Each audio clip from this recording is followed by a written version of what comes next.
Vamos lá, pessoal. Agora a gente vai aprender tudo de hemograma. O que cair na prova vocês vão saber. E vejam que essa parte introdutória ela é muito tranquila, porque a gente sabe que a gente pede muito hemograma para ver as células, né, do nosso corpo. Ver se tem alguma infecção bacteriana, como suspeita, alguma anemia, alguma doença como hemocromatose, com aumento de ferro no corpo. Se tem algum problema trombolítico, caso das plaquetas, se a pessoa tiver hemorragia, né, se vai ter algum problema em relação a isso. Então a gente tem que ter essa análise, certo? Então o hemograma ele é um foco, certo? Hematológico atual do paciente. Então avalia anemia, suspeita de infecção, triagem pré-operatória, monitoramento e tratamento para ver se está melhorando ou não, certo? A gente tem que saber disso.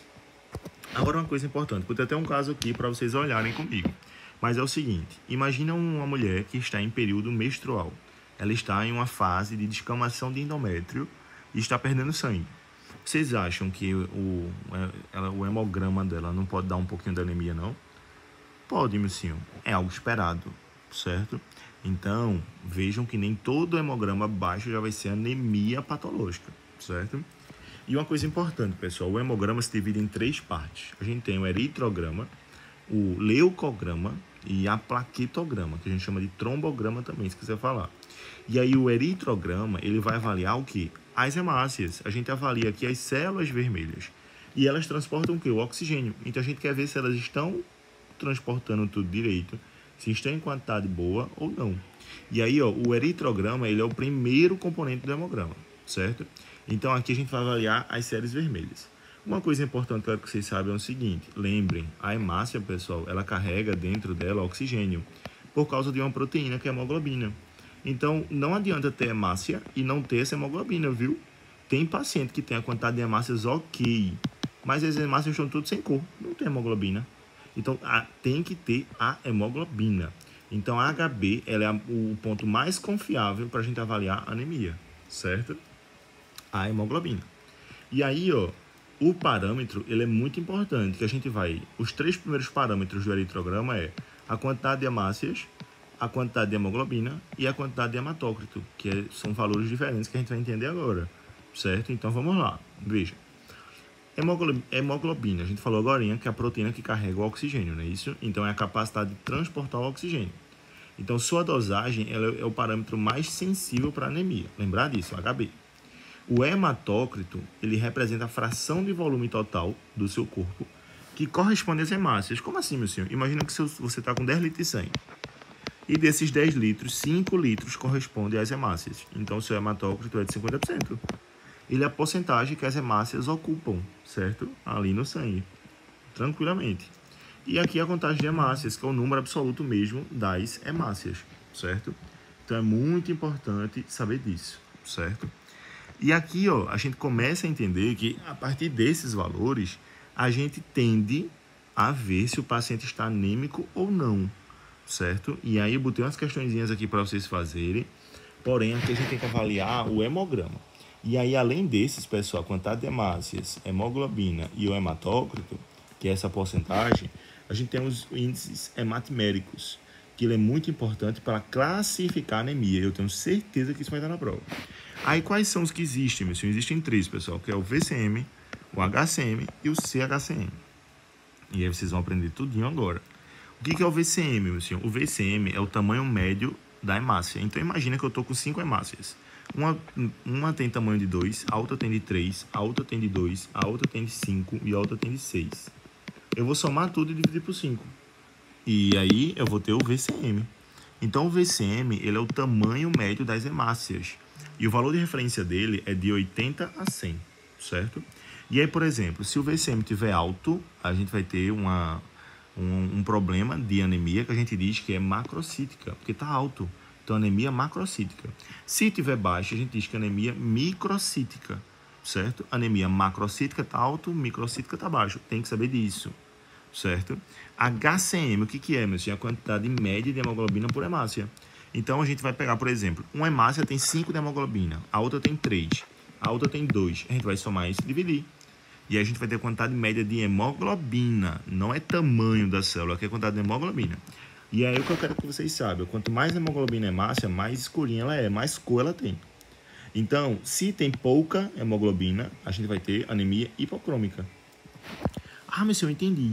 Então, se o paciente tiver com um VCM baixo e um HCM baixo, eu posso dizer que ele está com anemia microcítica hipocrômica.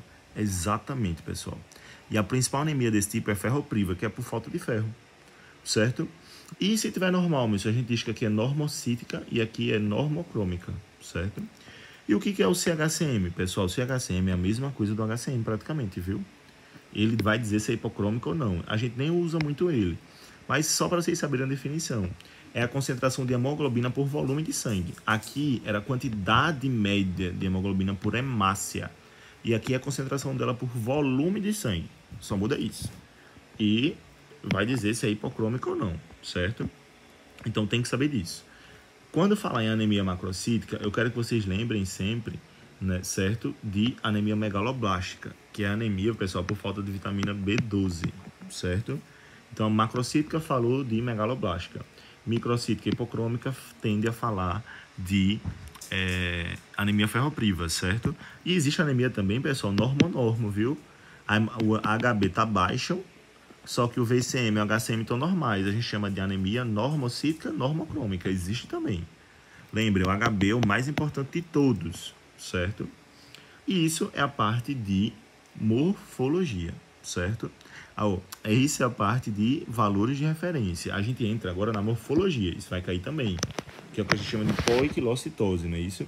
E aí o que é que acontece? Se as hemácias estiverem tudo com tamanhos variados, uma está maior, outra está menor, outra está assim, outra está de acolá, a gente chama isso de anisocitose. Então, se falar que está com hemácias variadas, anisocitose. Se tiver com formas anormais, a gente pode chamar isso de poiquilocitose, que é o que a gente estava falando, não é isso?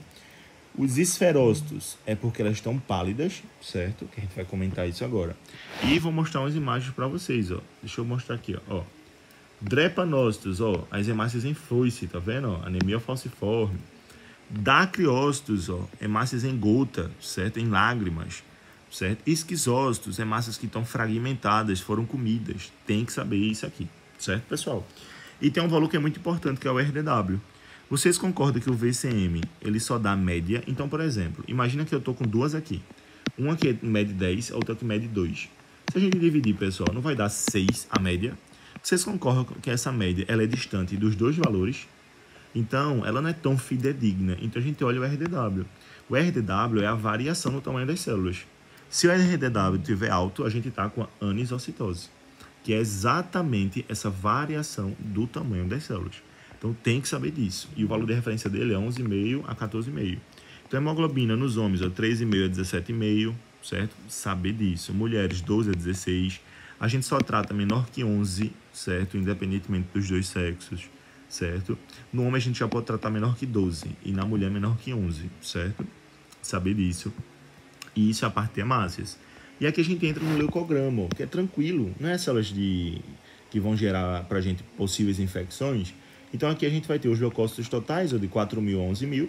Leucocitose quando é maior que 11.000, então lembrar de infecção bacteriana principalmente. Leucopenia, ó, menor que 4.000, lembrar de infecção viral. Lembra que a gente comentou isso na aula passada? Então tem que saber disso. E além dos leucócitos totais, a gente pode ver cada célula. Então lembra, falou em eosinófilo, alergia e parasita. Falou em monócito, tuberculose, lembrar. Falou em linfócito, infecções virais. Neutrófilo, infecção bacteriana. Então tem que saber disso. Tem que saber, pessoal. Então se você pega um hemograma de um paciente que ele está com leucócitos de 15.000, que quando tu vai lá no eosinófilo, está o eosinófilo lá em cima, tu vai pensar em parasita ou em alergia, certo? Então tem que saber disso. E aqui a parte de plaquetas, que a gente tem o valor de referência de 15,40, né? Isso que a gente falou. E aí, ó, 150 a 400 mil tem valores de referência de laboratório que muda para 450 mil, certo? E aí o que acontece? Lembra que a gente falou que a plaqueta é muito importante para a questão de hemostasia, controle sanguíneo. E aí, se a gente tem trombocitopenia, é porque está com a plaqueta baixa. E se tem trombocitose, é porque a plaqueta está grande, certo? Normalmente, infecção e câncer causa isso, certo? Então, tem que saber disso.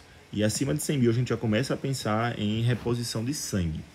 Aqui eu botei, ó, exatamente uns casos, ó. Paciente com 35 anos, cansaço e pálido, ó. Hemograma HB está baixo, ó, certo? O VCM está baixo, ó, e o HCM está baixo, ó. O diagnóstico microcítico hipocrômico, anemia ferropriva. certo? Para vocês praticarem aqui, e coloquei diversas questões também para vocês praticarem. Certo, pessoal? Não tem bicho de sete cabeças. Vai ter umas 2, 3 questões disso e eu quero que vocês tenham certeza e punho firme para acertar essas questões.